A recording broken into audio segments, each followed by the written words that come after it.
Hello dear friends, welcome to Lincy's link. എല്ലാ കൂട്ടുകാർക്കും ലിൻസീസ് ലിങ്കിലേക്ക് സ്വാഗതം. ഇന്നത്തെ വീഡിയോയിൽ നമ്മൾ കാണാൻ പോകുന്നത് നമ്മുടെ big leaf money plant, cypress plant, അതുപോലെ ആന്തൂറിയത്തിൻ്റെ ചെടികൾ. അന്നേരം ആദ്യം തന്നെ ഞാൻ കാണിക്കുന്ന നമ്മുടെ വലിയ ബിഗ് ലീഫ് അല്ലെ ജയൻറ്റ് ലീഫ് മണി പ്ലാന്റ് എന്ന് പറയുന്ന ചെടിയാണിത്. ഇത് മരത്തിലൊക്കെ കയറ്റി വിടുകയാണെങ്കിൽ ഒരു 10-11 അടി വരെ ഹൈറ്റിൽ പോകുന്ന ടൈപ്പാണിത്. വലിയ മരത്തിലൊക്കെ ഇതേപോലെ കയറ്റി വിടാൻ പറ്റിയ ഒരു ചെടിയാണ് ഈ money plant. Subscribe Linsy's link, അതുപോലെ തന്നെ നോട്ടിഫിക്കേഷൻ ഓൾ എന്ന ഓപ്ഷൻ പ്രസ് ചെയ്യുക. ആന്തൂറിയത്തിൽ നിറയെ പൂക്കൾ ഉണ്ടാകാനും വലിയ ഇലകളും ഇതുപോലെ ഉണ്ടാകാൻ വേണ്ടിയിട്ട് നിങ്ങൾ ചെയ്യേണ്ടത് നല്ലതുപോലെ ഉണങ്ങിയ ചാണകപ്പൊടി ഇട്ട് കൊടുക്കുകയാണെങ്കിൽ നല്ല വലിയ ലീഫ് ഉണ്ടാവുകയും നല്ല നിറച്ച് പൂക്കൾ ഉണ്ടാവുകയും ചെയ്യും. പിന്നെ അതുപോലെ തന്നെ നമ്മളിനി കാണാൻ പോകുന്ന സിപ്രസ് പ്ലാന്റ്സ് ആണ്. സിപ്രസ് പ്ലാന്റ്സ് സാധാരണയായിട്ട് ക്രിസ്മസ് ട്രീ അതുപോലെ അലങ്കരിക്കാനും ഒക്കെ വളരെ നല്ലതാണ്. ഇത് ലെമൺ യെല്ലോ സിപ്രസ് പ്ലാന്റ് ആണ്. ഇത് മെയിനായിട്ട് നല്ലതുപോലെ രാവിലെ 3 മുതൽ 6 മണിക്കൂർ, പ്രിഫറബിളി മോർണിംഗ്, രാവിലെ നല്ലതുപോലെ സൺലൈറ്റ് കിട്ടുന്ന സ്ഥലത്ത് വേണം നമ്മൾ സിപ്രസ് പ്ലാന്റ് വെക്കാനായിട്ട്. നാച്ചുറൽ ബ്രൈറ്റ് സൺലൈറ്റ് ആണ് അതിന് വേണ്ടി. അതുപോലെ തന്നെ ഈ പ്ലാന്റ് വെള്ളം ആദ്യം നമ്മൾ നട്ടതിന് ശേഷം ആദ്യത്തെ ആ ഒരു സീസണിൽ 2 നേരം വെള്ളം ഒഴിച്ചു കൊടുക്കുകയാണെങ്കിൽ വളരെ പെട്ടെന്ന് നല്ലതുപോലെ വളർന്നു വരികയും ചെയ്യും. അതുമാത്രമല്ല സമ്മർ സീസണിൽ നല്ലതുപോലെ വെള്ളം ഒഴിച്ചു കൊടുക്കേണ്ടതാണ് ഈ പ്ലാന്റിന്. പിന്നെ വിൻ്ററും റെയിനിയൊക്കെ ആണെങ്കിൽ വെള്ളം തീരെ ഒഴിച്ചു കൊടുക്കേണ്ട. ആദ്യത്തെ ഒരു സീസണിൽ മാത്രം വെള്ളം ഒഴിച്ചു കൊടുത്താൽ മതിയാകും. പിന്നെ വെള്ളത്തിൻ്റെ അളവ് നമുക്ക് കുറച്ച് കൊണ്ടുവരാൻ പറ്റും.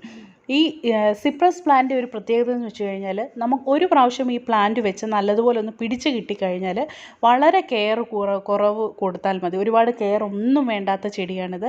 ഇതിൻ്റെ ഈ ഒരു പ്ലാന്റിൻ്റെ പ്രത്യേകമായിട്ട് പറയാനുള്ളത്, ഇതിൻ്റെ ഒരു അട്രാക്ഷൻ എന്ന് പറഞ്ഞാൽ ഇത് വളർന്നു വരുമ്പോൾ നല്ലൊരു കോൺ ഷേപ്പിലായിരിക്കും അത് വളർന്നു വരുന്നത്.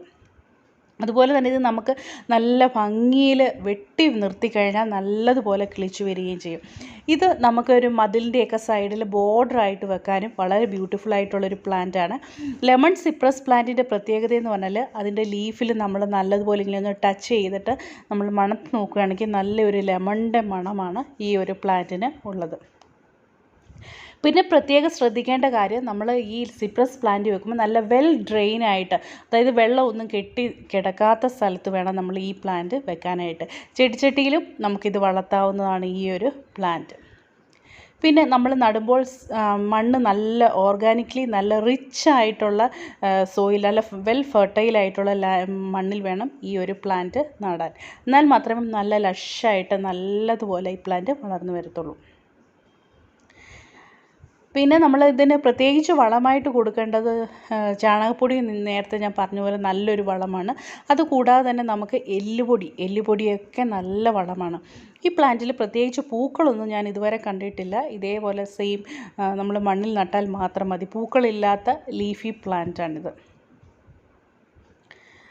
വളരെ ബ്യൂട്ടിഫുള്ളായിട്ട് നമുക്ക് നമ്മുടെ ഗാർഡൻ്റെ സൈഡിൽ, അതുപോലെ തന്നെ മതിലിൻ്റെ സൈഡിൽ ഒക്കെ വെച്ച് പിടിപ്പിക്കാൻ പറ്റിയ ഒരു പ്ലാന്റാണ് ഈ സിപ്രസ് പ്ലാന്റ്.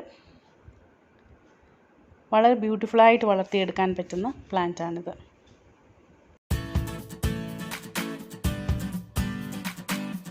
അടുത്തതായിട്ട് കാണുന്നത് ഇതൊരു ഫിഗിൻ്റെ ചെടിയാണ്. ഇത് നല്ല മരം പോലെ ആകുന്ന ടൈപ്പിലുള്ളതാണ്.